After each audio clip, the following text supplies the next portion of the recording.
Call our meeting to order. Any conflicts of interest from the council? Being none, move forward. We'll ask the Southeast Planning Review and Adjustment for the committee recommendations.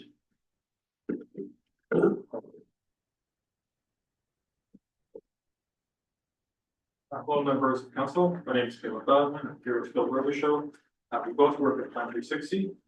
We're here to present a rezoning request from White Birch Subdivisions, Inc., who have a history of development in your community. The outcome of this item is to determine whether council wishes to approve, alter, postpone, or deny their request. Our role as staff includes ensuring rural policies are respected, to provide professional advice and present recommendations, including presenting this proposal. We are here to listen to citizens and any comments regarding the proposal. Situate ourselves.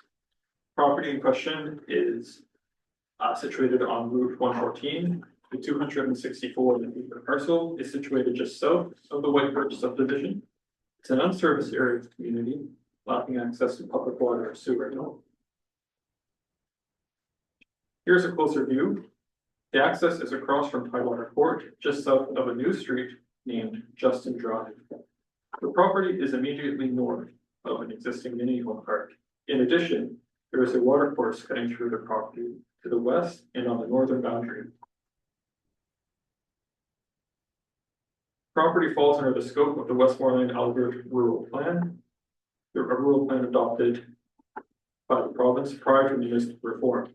It falls outside the zoning regulation of former communities. The current zoning is rural area, which is the most common zoning in the area. To the north, it's zoned residential, where the White Birch subdivision exists.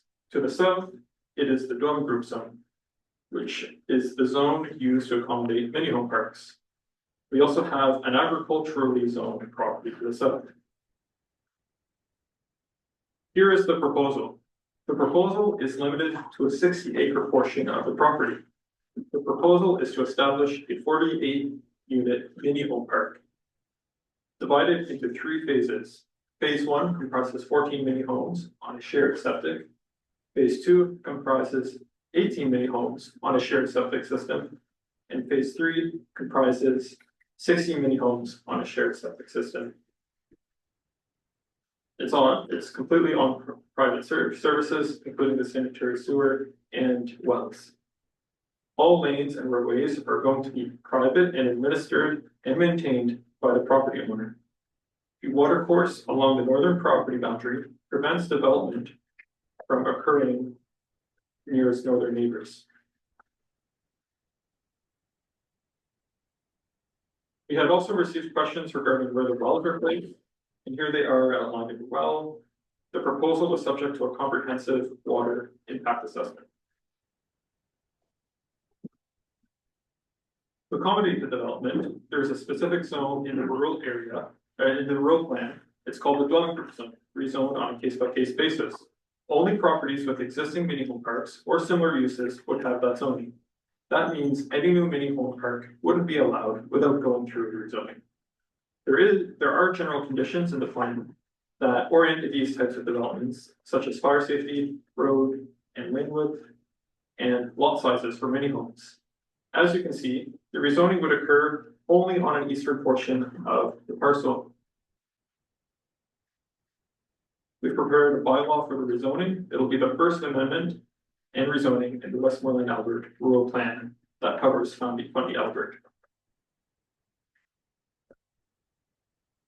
Here's a closer look at the lot dimensions for the mini homes, which are respecting lot sizes in the rural plan. They're allowed to be smaller than your typical lot, since they're on shared private systems, such as on-site septic systems. This is just an example of the type of mini home that could be built on a property. There is no builder that has been finalized, and a full list of designs is again currently being finalized. Here is the typical cross section for the access road. The main road is intended to be paved. while the side roads, which are a bit nearer, are intended to be chip sealed. Here are the subject lands viewed from Route 114. Is it an appropriate use? The proposal is suited for the property as it avoids a water course, and it is located to similar low-density uses.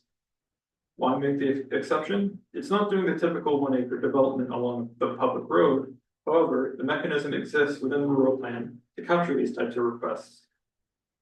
Why is it appropriate to the context? It's a small tapered lot that is near at the front, but opens up to a much wider section to the rear. The proposal allows ample green space and separation from neighboring properties. What makes it a reasonable rezoning? Policies speak to support residential development near existing nodes without the creation of new public infrastructure and utilizing existing public infrastructure. Both the province and the municipality were consulted. Fundy Alberta staff discussed the plan and had no comments at the time. The town of Riverview Fire and Rescue is ensuring the proposed roads are capable of accommodating fire apparatuses. Comments were received from a number of provincial agencies, including Environment and Local Government, the Department of Agriculture, Aquaculture and Fisheries, Department of Transportation and Infrastructure, and finally Tourism, Heritage and Culture. 2 agencies provided comments that required the addition of conditions to be fulfilled prior to the issuance of a development permit if council chooses to proceed with the request. The first being the Department of Transportation and Infrastructure requiring a site distance report and traffic impact study, which have not yet been completed, but would be a necessary condition prior to development. That accesses meet provincial road standards will also be a requirement to be fulfilled.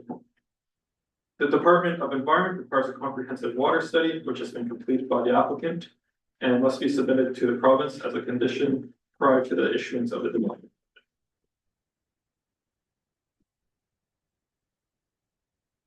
So tonight is the public hearing on May 6th, where council will vote on how to proceed with the request.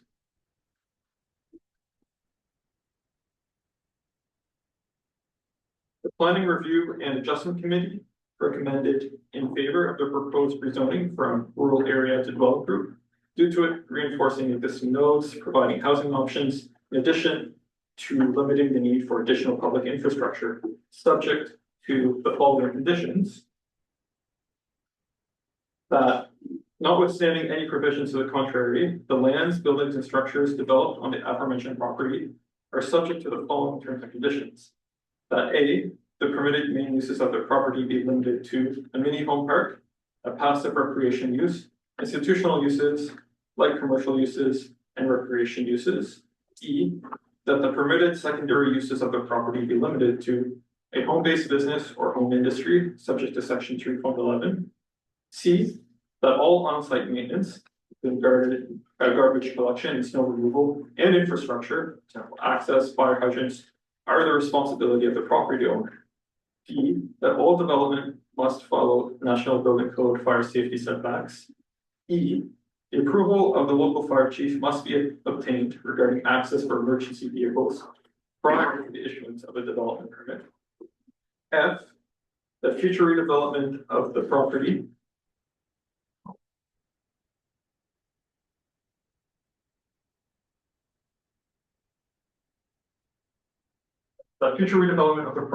shall be done in substantial conformity to the attached site plans. G, that the 30-meter riparian buffers from each side of the watercourse identified along the northern property line be maintained. H, that a comprehensive water study be conducted and submitted to the Environmental Science and Protection Division of the Department of Environment and Local Government in order to determine whether the water supply can provide adequate water quantity, acceptable water quality for the intended purpose over the short and long term without creating any potential impacts to existing groundwater users in the area prior to the issuance of a development permit.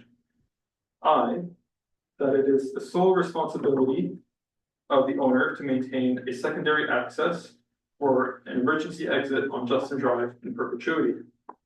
J, a traffic impact study is to be conducted and submitted for review to the Department of Transportation and Infrastructure in respect to traffic flow onto Route 114 prior to the issuance of a development permit.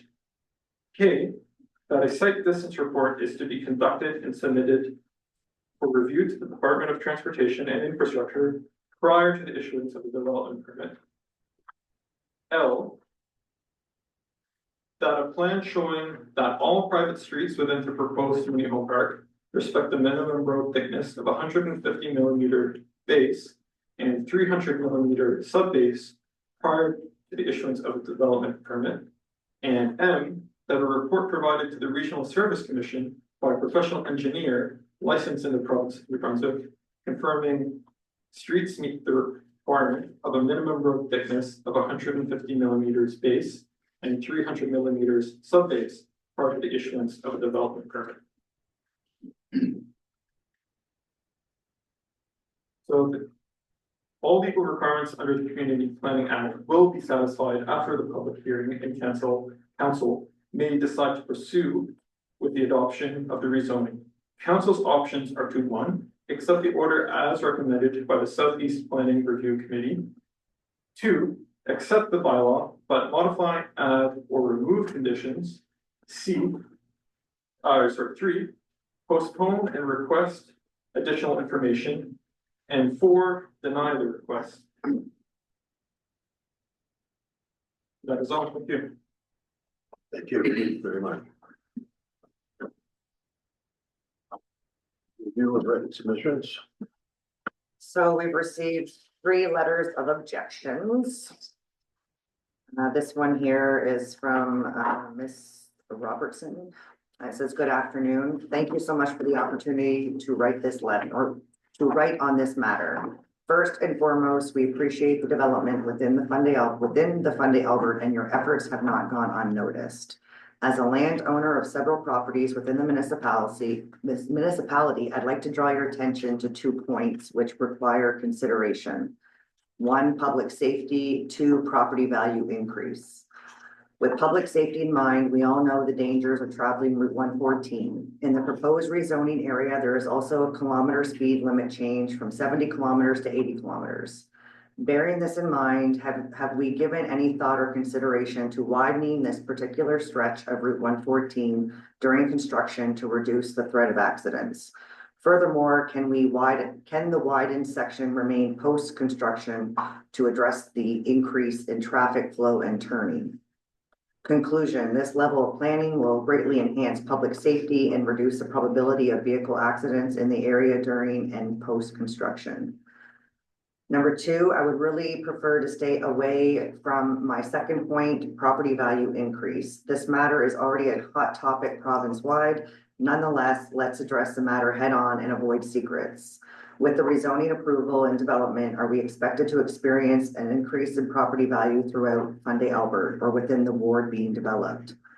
Conclusion, I believe the answer to this question could be addressed by a provincial representative or respectable real estate agent. Overall, the citizens of this municipality or ward should be advised accordingly for personal budget planning purposes. Once again, thank you for your consideration to these questions and all you do for our municipality. Respectfully, Darlene. Somebody want to take a turn? Number 2, remarks in regards to rezoning the PID 05115621 from rural area to dwelling group for the purpose of a 48-unit mini home park. I've been a resident of Lower Coverdale for many years now. Residing on Petersfield Street, I've had daily interactions with MRM as they are the company that has developed the land in the surrounding areas. My concern with the rezoning of this land is that MRM will continue to use Petersfield Street for commercial activities or to access the land they are attempting to develop as a mini home park. MRM Construction is no longer developing any roads in the neighborhood because they have reached the boundaries of the property they planned on developing. That being said, they continue to drive their equipment and dump trucks daily on Petersfield to access this property that is in question for rezoning. They operate as a business outside of developing the neighborhood and use the pit commercial land to dump fill or bring fill to outside projects. They also allow other companies access to their commercial land at the end of Petersfield to dump material. This commercial property dumping pit I'm referring to is the land that MRM is attempting to rezone. They have been doing this for years now, but most people would think the added traffic is part of the neighborhood development or homes being built. There's covenants, bylaws against operating a business in the neighborhood. It would be nice to have MRM disclose what they're going to be, or what they're going to be accessing a commercial dumping ground through the neighborhood prior to building, but unfortunately they did not. MRM has other access points of the property off the 114. However, Petersfield is in a much better condition than those options and wider, although they no longer own Petersfield Street. The roads were not built properly to support the dump trucks that use Petersfield Street daily, and residents of White Birch suffer the consequences with roads that are in disrepair. MRM has piled thousands of loads of dirt on this land in question, as can be seen if you visit the area. This added traffic has all been through Petersfield Street. My concern is that MRM will continue to use this access point to develop the property in question or keep dumping material for its commercial business. Petersfield is about 1 kilometer long, 5 intersections with no stop signs, and these truck drive over the speed limit fully loaded, one after another, all day long. I would have never built my house in this area had I known I would be living next to a commercial dumping ground mini home development for the foreseeable future. I would suggest MRM build this new neighborhood using a different entrance, or have the municipality install stop signs, speed bumps at one of the 5 intersections on Petersfield to deter MRM from using this road for ongoing business. And they also supplied some pictures. And the last one I received, formal objection to proposed rezoning of PID 05115421. We are ready to formally object to the proposed rezoning of PID 05115421 as detailed in the public hearing notice dated April 10th, 2025. We are residents and property owners in the immediate vicinity of the parcel in question and have serious concerns about both the process and the implications of this rezoning application. 1, misrepresentation during property purchase. When we purchased our property in 2023, we were explicitly told by the developer that PID 05115421 would not be developed. This representation was a critical factor in our decision to invest in this neighborhood. We have now been informed that the proposed project has allegedly been in development since 2020, stated in email to me on April 14th, 2025. If true, this suggests that we were intentionally misled during the purchase process with false information, raising serious ethical and legal concerns about the transparency, integrity of the development practices. 2, contradictory statements regarding development viability. We were also informed that development of the subject land into 5-acre parcels was not viable and would not be pursued. Contrary to that statement, the current proposal seeks to further develop the land into 5-acre rural agricultural lots, stated in email to me on April 14th, 2025. This represents yet another instance of misleading information provided to the residents, indicating a troubling pattern of inconsistency and lack of accountability on the part of the developer. 3, impact on property values and community character. We are deeply concerned that the proposed rezoning and subsequent development, such as the possibility of a mini home park, will have a detrimental effect on the value of our property. Developments of this nature have historically had a negative impact on adjacent neighborhoods, and there are currently no safeguards in place to prevent further encroachment by such developments into our community. In light of the above, we respectfully urge the council to reject the proposed rezoning of PID 05115421. We believe that approval would set a dangerous precedent, compromise the safety and value of our neighborhood, and reward a process marked by misinformation and lack of transparency. Is it Mr. So, comments from the gallery. If anyone would like to speak and bring new information forward, please do so.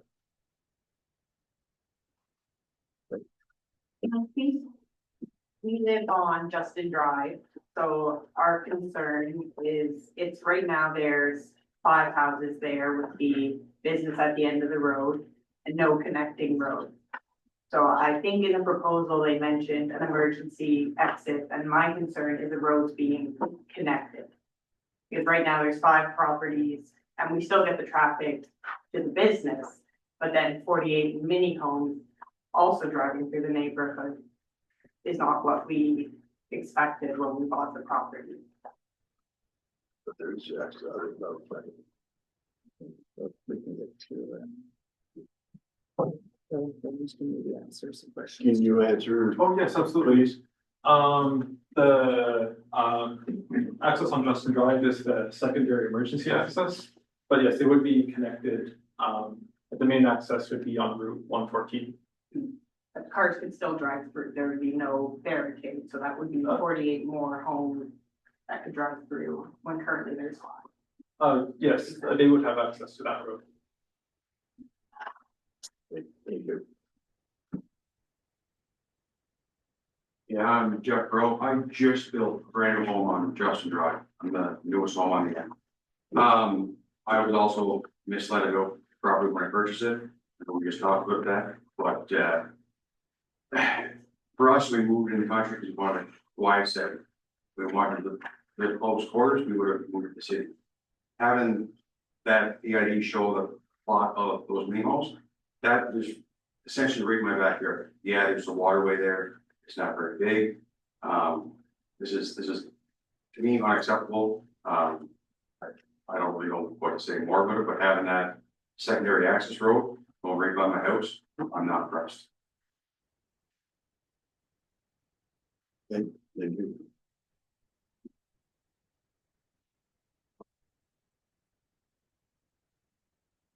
We've lived in the area for 20+ years. We're sort of in between, but we're 1548, and our biggest concern, which has already been stated in the comments that were there, is 1, the property value. 2, we had no problem with our well, with water, anything like that. We're concerned about the lack of that. I know there's, from speaking to Gail, that there is work going to be done with that. The other is the septic systems that are going to be going in. There's 3 of them, and the septic beds, how are they going to run off? And that is, there's a stream that runs in between ourselves and the people that own on the other side. And also on our property backs on to where the proposal for the mini home is going to be. Already now, we're missing a pin on one of our sides of our property, and 3/4 of the way down our line, there's a pin 3 feet in on our property. So, you know, when we go to sell, we want to make sure, and we're getting older now, if we go to sell, we want to make sure we don't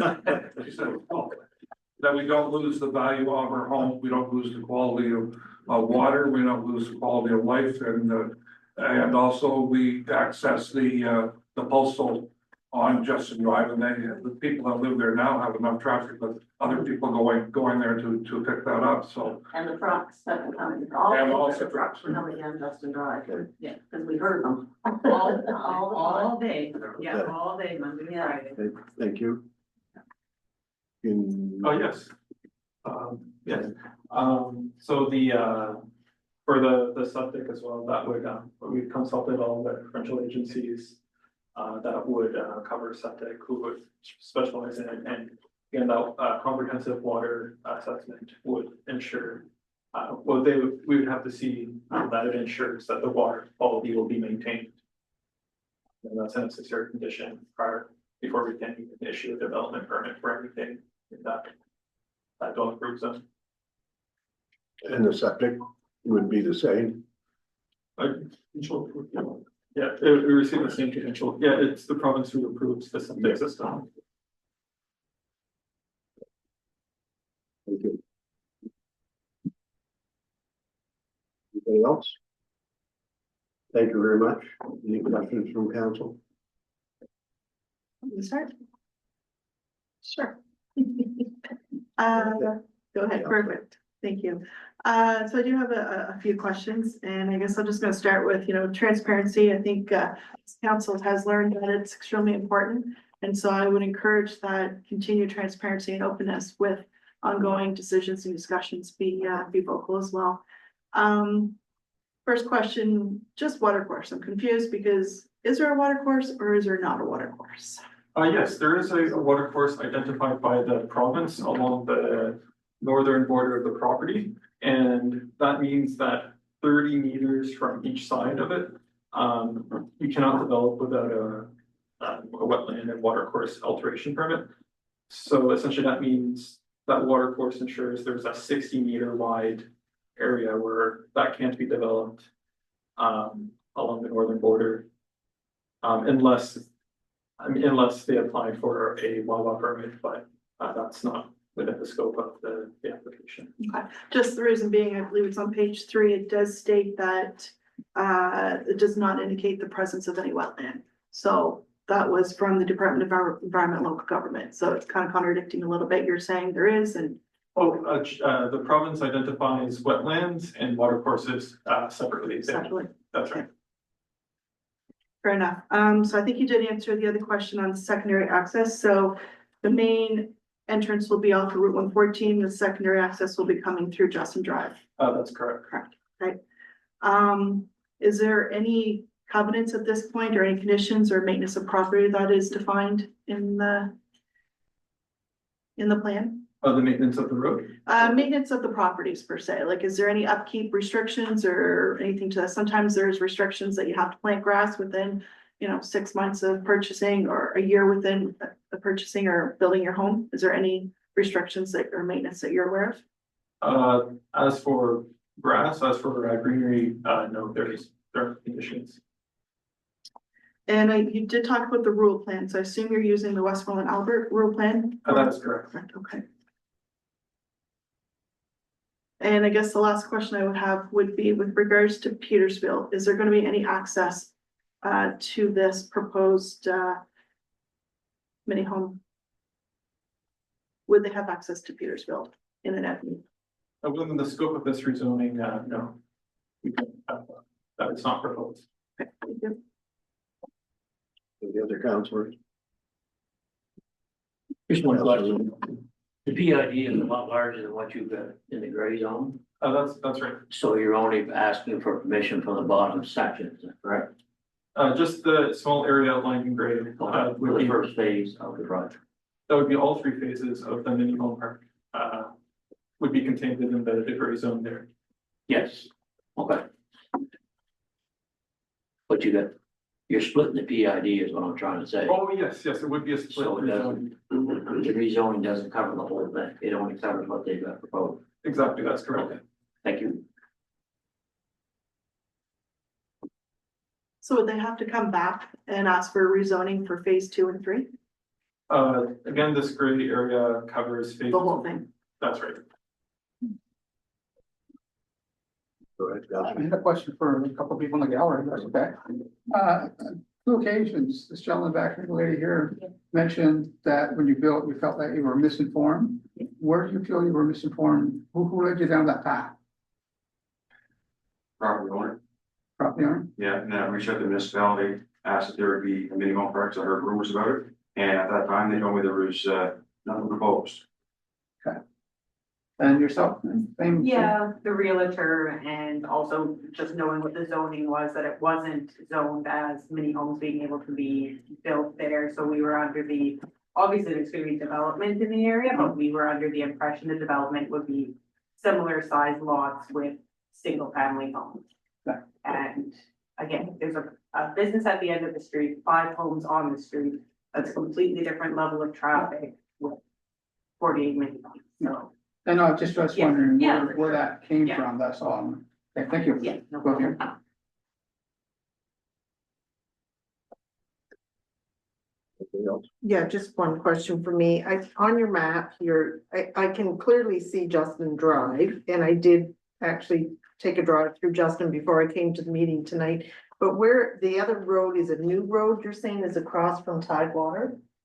That's right. And what is the name of that street, or it doesn't have a name yet? It does not have a name yet. Okay, so they'll go in and it's kind of, they'll have access only to those two streets for the in and out. Is that what I'm understanding? Oh, that's right. Thank you.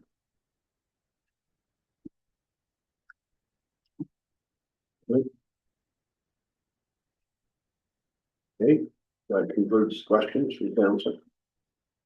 And that concludes the public meeting. So thank you very much for attending, and we are going to do a regular council meeting following, so